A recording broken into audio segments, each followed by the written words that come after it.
ನಮಸ್ಕಾರ, ನನ್ನ ಚಾನಲ್ ವೀಕ್ಷಕರಿಗೆ ಸ್ವಾಗತ. ಮಲೆನಾಡಲ್ಲಿ ಹಲಸಿನಣ್ಣಿನ ಸೀಸನ್ ಬಂತು ಅಂದರೆ ಹಲಸಿನಣ್ಣಿಂದ ತುಂಬ ತಿಂಡಿ ಮಾಡ್ತಾರೆ. ಅದರಲ್ಲಿ ಹಲಸಿನಣ್ಣಿನ ಕೊಟ್ಟೆ ಕಡುಬು ಸಹ ಒಂದು ಬಹಳ ರುಚಿ.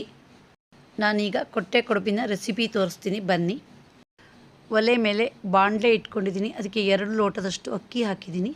ಈಗ ಚೆನ್ನಾಗಿ ಹುರಿಯೋಣ. ಅಕ್ಕಿ ಹುರಿದು ನೆನೆಸಿದರೆ ಬೇಗ ನೆನೆಯುತ್ತೆ, ಬೇಗ ಕಡುಬಿಗೆ ರೆಡಿ ಮಾಡ್ಬೋದು ಮತ್ತು ತುಂಬ ಸ್ಮೂತ್ ಬರುತ್ತೆ. ಸರಿಯಾಗಿ ಕಟ್ಟಗೆ ಬಿಸಿಯಾಗೋಷ್ಟು ಹುರಿಬೇಕು, ಕರಡಿಸ್ಬಾರ್ದು ಅಕ್ಕಿನ. ಈಗ ಗ್ಯಾಸ್ ಆಫ್ ಮಾಡೋಣ. ಸ್ವಲ್ಪ ಬಿಸಿ ಇರಬೇಕಾದ್ರೆ ನೀರು ಹಾಕಬೇಕು, ಆಗ ಬೇಗ ನೆನೆಯುತ್ತೆ. ಈಗ 2 ಗಂಟೆಗಳ ಕಾಲ ನೆನೆಸೋಣ ರುಬ್ಬಬೇಕಾದ್ರೆ. ಹಲಸಿನಣ್ಣಿನ ಕೊಟ್ಟೆ ಕಡುಬಿಗೆ ಬೇಕಾಗೋದು ಬಾಳೆ ಎಲೆ. ಬಾಳೆ ಎಲೆಯನ್ನು ತಗೊಂಡು ಅದನ್ನು ಕ್ಲೀನಾಗಿ ತೊಳೆದು ಒರೆಸಿಟ್ಕೊಂಡಿದ್ದೀನಿ. ಹೀಗೆ ಕಾಯಿಸ್ಕೊಬೇಕು ಕಡುಬು ಮಾಡಬೇಕಾದ್ರೆ ಫಸ್ಟು, ಇಲ್ಲಾಂದರೆ ಅದು ಸುತ್ತಕ್ಕೆ ಬರಲ್ಲ. ನೋಡಿ, ಹಲಸಿನಣ್ಣಿನ ಕಡುಬಿಗೆ ನಾನು ಹಿಂಗೆ ಬಾಳೆಲೆ ಕಾಯಿಸಿಟ್ಕೊಂಡಿದ್ದೀನಿ. ಈಗ ಕೊಟ್ಟೆ ಮಾಡಬೇಕು. ಬಾಳೆಲೆ ಚಿಕ್ಕದಿದ್ದರೆ ಚಿಕ್ಕ ಕಡುಬಾಗುತ್ತೆ, ದೊಡ್ಡದಿದ್ದರೆ ದೊಡ್ಡ ಕಡುಬಾಗುತ್ತೆ. ಎರಡೂ ಮಿಕ್ಸ್ ಮಾಡಿದರೆ ಮಾತ್ರ ಕೊಟ್ಟೆಗಳನ್ನು ಒಂದೇ ಲೆವೆಲಲ್ಲಿ ಕಟ್ಟಬೇಕು, ಇಲ್ಲ ಅಂದರೆ ಇಡ್ಲಿ ಆಟದಲ್ಲಿ ಜೋಡಿಸಿಡೋಕ್ಕೆ ಬರಲ್ಲ. ಈಗ ಬಾಳೆಲೆ ಕೊಟ್ಟೆ ಕಟ್ಟಕ್ಕೆ ಪ್ರಾರಂಭ ಮಾಡೋಣ. ಭಾಗ ಇದೆಯಲ್ಲ, ಇದು ದಪ್ಪ ಇರುತ್ತೆ, ಇದನ್ನು ಹರಿಬೇಕಿಗೆ ಹೀಗೆ ಹರಿದೀನಿ.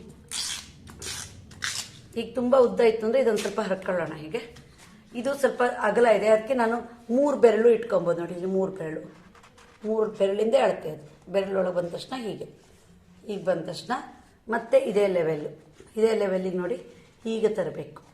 ಒಳಗಡೆ ಹೀಗೆ ತಂದು ಹೀಗೆ ತರಬೇಕು.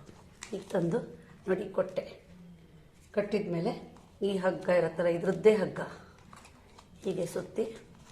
ಇಲ್ಲಾಂದರೆ ಕೆಲವರು ಏನು ಮಾಡ್ತಾರೆ, ಬಾಳೆಪಟ್ಟೆ ಇರುತ್ತೆ, ಬಾಳೆಪಟ್ಟೆ ನಾರು ಇಟ್ಕೊಂಡು ಕೊಟ್ಟೆ ಮಾಡ್ತಾರೆ.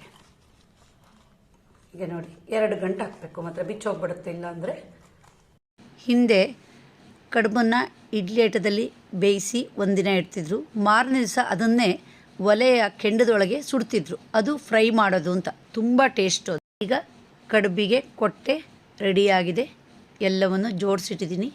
ಈಗ ಕಡುಬಿನ ಹಿಟ್ಟು ರೆಡಿ ಮಾಡೋಣ, ಬನ್ನಿ. ನೆನೆಸಿದ ಅಕ್ಕಿ ಇದೆ, ಹಲಸಿನ ಹಣ್ಣಿನ ಸೊಳೆ ಇದೆ, ಕಾಯಿ ಇದೆ, ಬೆಲ್ಲ ಇಟ್ಕೊಂಡಿದ್ದೀನಿ. ಈಗ ರುಬ್ಬೋಣ.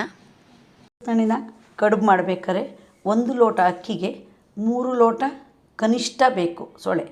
ಅದಕ್ಕಿಂತ ಜಾಸ್ತಿ ಅಂದರೆ 4 ಲೋಟ ಇದ್ದರೂ ತೊಂದರೆ ಇಲ್ಲ. ಮೊದಲು ಮಿಕ್ಸಿ ಜಾರಿಗೆ ಹಲಸಿನ ಸೊಳೆ ಹಾಕ್ಕೊಬೇಕು. 1 ಲೋಟಕ್ಕೆ ನಾನು 2 ಸ್ಪೂನು ಕಾಯಿ ಹೂವು ಹಾಕ್ತೀನಿ. ನಂತರ ಅಕ್ಕಿ ಹಾಕಬೇಕು. ಹಣ್ಣಿನ ಕಡುಬಿಗೆ ಯಾವಾಗಲೂ ಅಕ್ಕಿ ತುಂಬ ನಯಸ್ಸಾಗಬಾರ್ದು, ಅದಕ್ಕೆ ಫಸ್ಟು ಹಲಸಿನ ಸೊಳೆ ಹಾಕಿ ಲಾಸ್ಟಿಗೆ ಅಕ್ಕಿ ಹಾಕೋದು. ನಾನಿಲ್ಲಿ 2 ಲೋಟ ಅಕ್ಕಿಗೆ ಅರ್ಧ ಲೋಟ ಬೆಲ್ಲ ಹಾಕ್ತೀನಿ, ಯಾಕಂದರೆ ಹಲಸಿನ ಸೊಳೆ ತುಂಬ ಸ್ವೀಟ್ ಇರುತ್ತೆ. ತುಂಬ ಕಡುಬು ಸಿಹಿ ಆದರೆ ತಿನ್ನೋಕ್ಕಾಗಲ್ಲ, ಮುಖ ಕಡ್ದಂಗೆ ಆಗುತ್ತೆ. ಹಲಸಿನಣ್ಣಿನ ಕಡುಬಿಗೆ ಹಿಟ್ಟು ರುಬ್ಬಿರೆ ತಕ್ಷಣ ಮಾಡಬೇಕು. ಹಲಸಿನಣ್ಣಿನ ಕಡುಬಿಗೆ ಹಿಟ್ಟು ರುಬ್ಬಿಯಾಗಿದೆ. ಈಗ ರುಚಿಗಾಗಷ್ಟು ಉಪ್ಪು ಹಾಕೋಣ.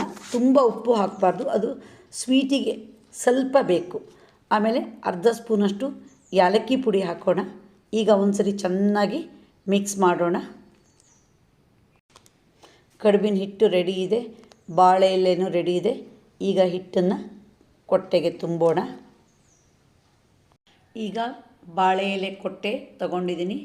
ಹಿಟ್ಟು ಹಾಕೋಕ್ಕೊಂದು ಸೌಟ್ ಇಟ್ಕೊಂಡಿದ್ದೀನಿ. ಸ್ವಲ್ಪನೇ ಹಿಟ್ಟು ಹಾಕ್ತಾ ಬರಬೇಕು. 3/4 ಭಾಗ ಮಾತ್ರ ಹಾಕಬೇಕು. ಅದು ಬೆಂದಾಗ ಉಕ್ಕಿ ಬಂದುಬಿಡುತ್ತೆ ಕೊಟ್ಟೆಯಿಂದ ಹೊರಗೆ.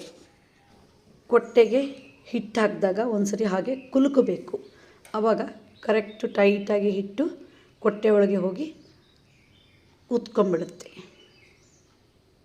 ಹೀಗೆ ಈಗ ಎಲ್ಲ ಕೊಟ್ಟೆಗಳಿಗೂ ಹಿಟ್ಟು ಹಾಕಿದ ತಕ್ಷಣ ಒಂದು ಬಟ್ಲಲ್ಲಿ ಜೋಡಿಸಿಟ್ಕೊಬೇಕು.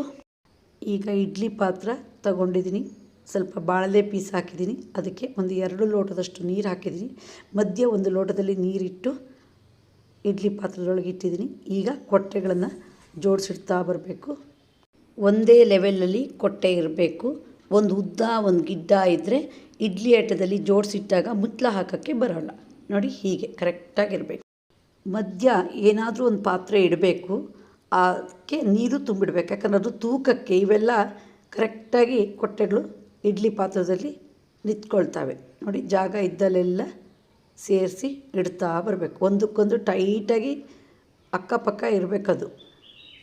ಹೀಗೆ ಇಡ್ಲಿ ಪಾತ್ರದಲ್ಲಿ ಹಲಸಿನ ಕೊಟ್ಟೆ ಕಡುಬನ್ನು ಜೋಡಿಸಿಟ್ಟಿದ್ದೀನಿ.